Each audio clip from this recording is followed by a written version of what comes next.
What is going on? Today we are going to give my S2000 valve cover a little bit of a refresh. So let's jump right into it, and let's start off with what you'll need in the beginning. Box. Pair of channel locks, 10mm socket, 5mm Allen key. So we're going to disassemble the top of the valve cover, taking the bolts out for the spark plug plate. Then we're going to remove the coil packs. Those are 10mm bolts. And then there's a 10mm bolt back there in the back for the camshaft sensor. And what I like to do is just take the bolt out, twist it around, or sometimes just remove it if you can. Sometimes they become a little stuck. Alright, so here I'm just going to speed it up a little bit. I'm going to take the bolt out for the valve cover. You're going to have 5 of those, 10mm on those each as well. The PCV valve hose, and then you have a breather hose right there on the front that you need to remove. You also need to remove the dipstick as well. So right now I'm just taking the coil packs out, and I'm just kind of lining those up, keeping them in order.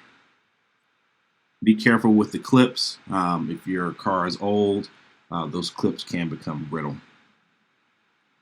Alright, so I'm just moving the PCV valve breather hose out of the way.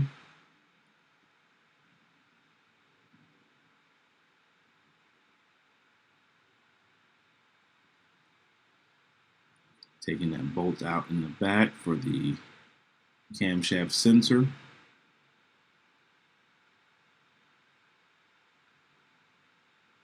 And taking the dipstick out.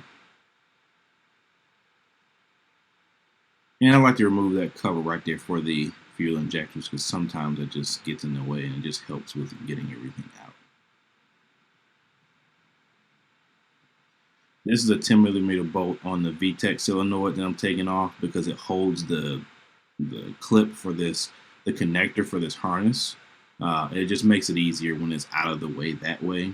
A lot of people push it down towards the exhaust manifold, but I find this way a little easier.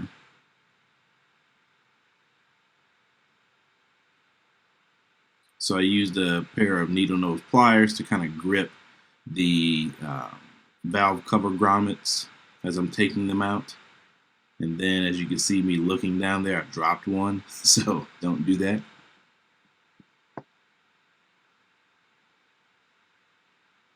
Yeah, I'm looking for it, and it just doesn't want to be found. I did find it later, and it was actually like jammed up in the crack of the header as it fell down, and I would have never seen it unless I got up under the car and seen it like kind of halfway sticking out. That was a fun time trying to find that. Alright, so we got pretty much everything removed. And sometimes these become stuck, and you can take a flathead screwdriver and just push up on the corner a little bit, but not too much. You don't want to damage anything, damage the valve cover of the head. So as you can see there, I lift it off, and you just want to cover it up. That way nothing falls down into it.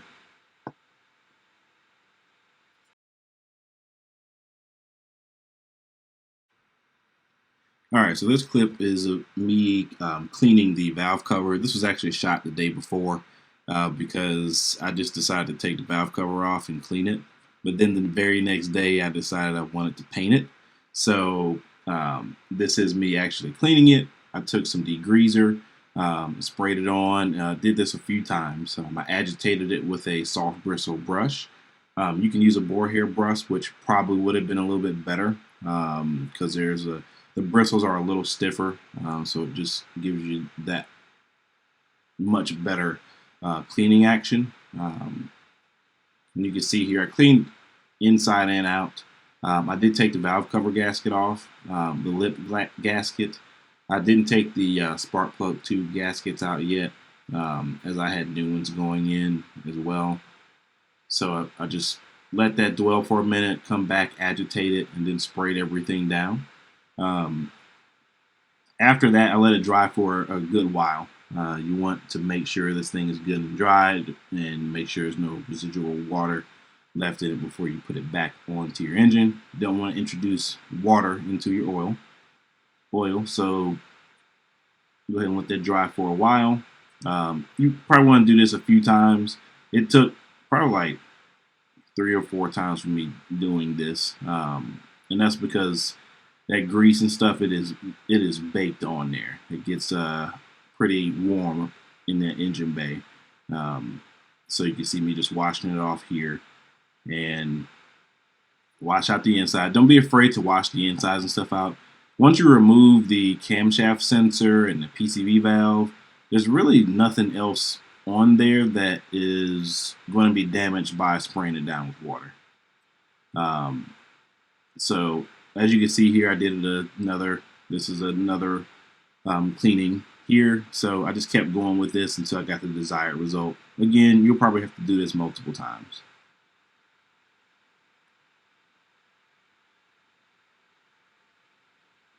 So after I let that sit and dwell, I came back to it again, agitated, to get more dirt and grease off.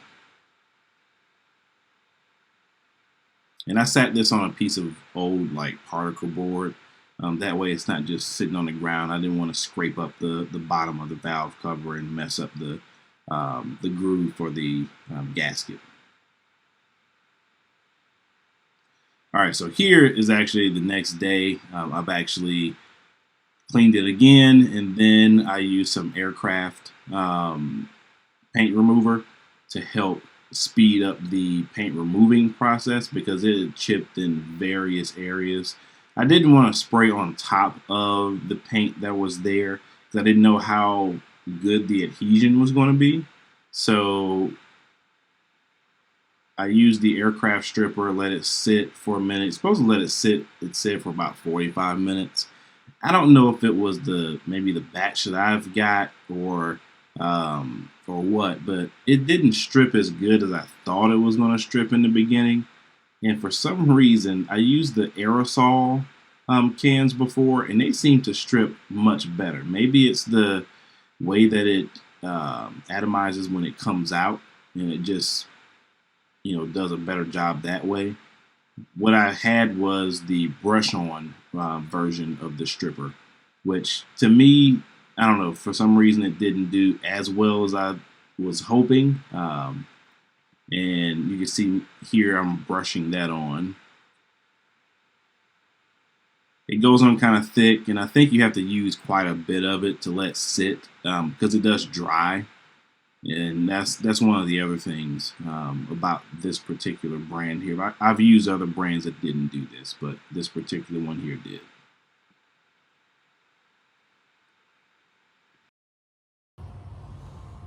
All right, got this as clean as I'm going to get it. Yes, there's still paint on there, but I do not have a wire wheel to help get that off. And it is extremely time consuming to use a Dremel, which I did use on some of the parts that you can really see, like sides. Under here, you're not going to see much because there's going to be a cover on top. And have my heat gun out because I want to warm up the metal slightly. It is a little cool out here today, so heating the metal will not super hot, just warm enough to where it's like room temp inside would be good.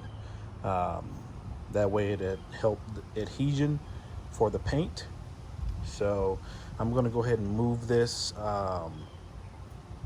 into an area where I don't get any overspray or anything else. And it's a little windy. I need somewhere where the wind is not going to be blowing so hard. So that's going to be next.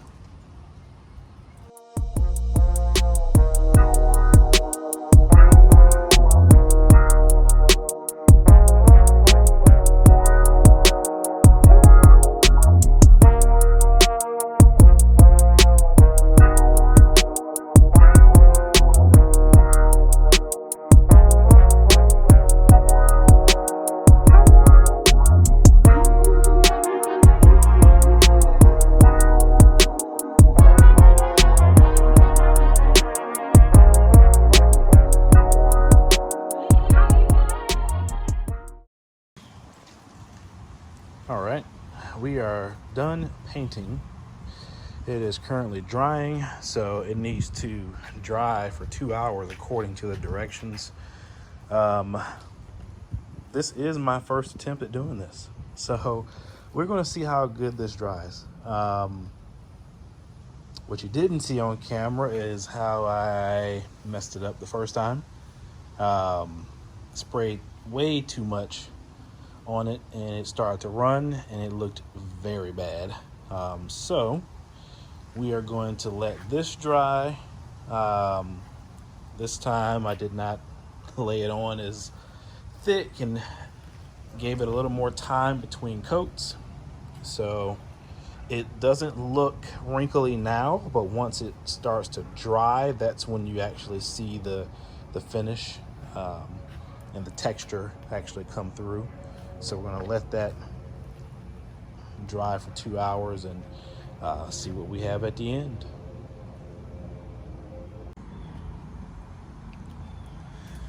All right, quick little update. As you can see, the texture is starting to come in. So you just have to give it some time and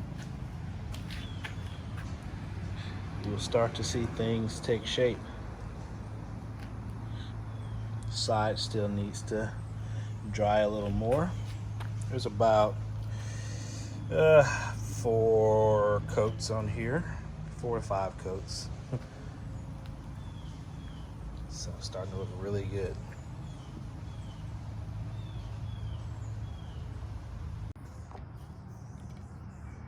All right, everything is back on and buttoned up. Now, looking at this, you can kind of tell in the video, this is not the deep red that I thought it was going to turn out to be.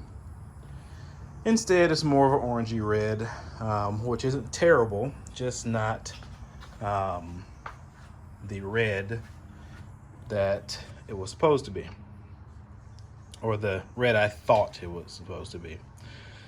So eventually I will have another one powder coated, a deeper red, but for rattle can results, I think it looks pretty good. So we will go with this for now. So I want to thank you for watching. I know this was kind of a long video, but it's done. And I'm not sure if you could have seen it in the previous footage that I was kind of wrestling with it a little bit, and I did mess up once and had to redo everything, so it took a lot longer than it should have. So if you are thinking about doing your cover, just know that you need to be patient and take your time. I got as much of the existing paint off as I could. I mean, it was chipping in a lot of places anyway, so I kind of needed to do it, but it came out okay, just not the dark red that I was hoping for. So if you have any questions or comments, please leave those below, and hopefully we'll have another video out soon. I have a few more parts I need to redo, so we'll check those out soon. But thank you for watching, and we'll catch you in the next video.